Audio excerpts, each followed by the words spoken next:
तुम्ही पाहत आहात MCN न्यूज मराठी। अकोला येथे 7 जुलै रोजी अनुसूचित जातीतील वंचित, शोषित व उपेक्षित समाजाच्या न्याय हक्कासाठी भव्य उपवर्गीकरण महामोर्चाचे आयोजन करण्यात आले। विविध सामाजिक संघटनांच्या सहभागाने पार पडलेल्या या महामोर्चामध्ये सामाजिक न्याय, समता आणि अनुसूचित जाती आरक्षणाच्या उपवर्गीकरणाची तात्काळ अंमलबजावणी करण्याची मागणी शासनाकडे करण्यात आली। महामोर्चानंतर शासनाच्या नावे तयार करण्यात आलेले निवेदन मातंग समाजाचे ज्येष्ठ नेते सर्जेराव दादा जाधव यांच्या हस्ते करण्यात आले। यावेळी बाळकृष्ण गायकवाड, प्रकाश तायडे, जयदेव इंगळे, संतोष डोंगरे, मोहन अंजनकर आणि वामन भिसे यांच्यासह अनेक मान्यवर उपस्थित होते।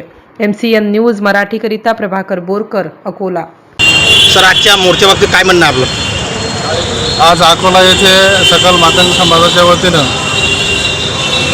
स्वर्गीय आरक्षणाचे जनक मधुकररावजी कांबळे साहेब आणि डॉक्टर बाबासाहेब गोखले साहेब यांच्या संकल्पनेतून महाराष्ट्रामध्ये मातंग समाजाला अहवालानुसार आरक्षण मिळावं यासाठी अकोला येथे बाळकृष्ण गायकवाड असतील,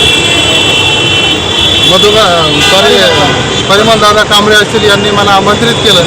त्या कार्यक्रम फार म्हणजे सुंदर असा दिसून येतोय आणि त्या माध्यमातून 30 तारखेला बौद्धांनी जो मोर्चा काढला त्या मातंग समाजाला व 56 जातीला आरक्षण मिळू नये म्हणून। सर, आजच्या या शासनाच्या भूमिकेबाबत आपलं काय म्हणणं आहे?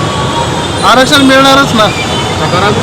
महाराष्ट्रामध्ये देवाभाऊ आहेत, केंद्रामध्ये नरेंद्रजी मोदी आहेत आणि माननीय उच्च न्यायालयाने तसा निकाल दिलेला आहे की मागास वर्गाला आरक्षण देण्यासाठी।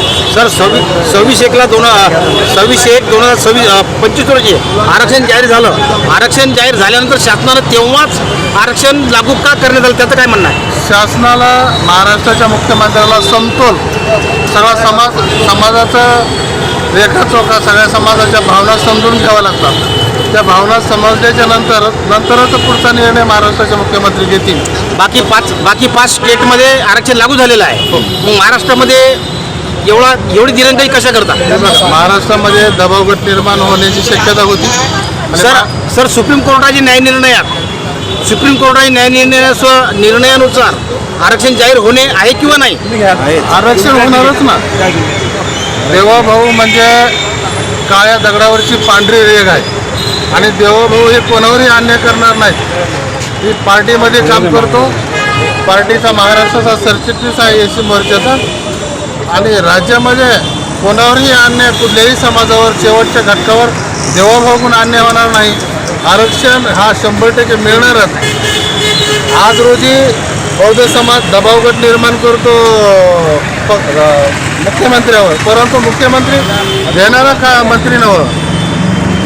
आजच्या मोर्चाबाबतीत नेमकं काय म्हणणं आपलं?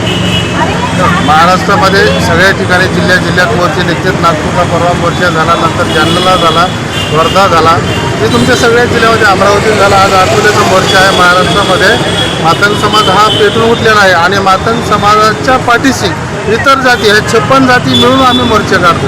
परंतु 56 जाती, काही 56 जातीमध्ये लोक काही मोर्चाला येत नाहीत। मातंग समाज प्रामुख्याने वर्ग 2चा, बौद्धांपेक्षा वर्ग 2चा समाज असल्यामुळे रस्त्यावर उतरतो आणि बौद्धांना भीती फक्त मांगाचीच आहे।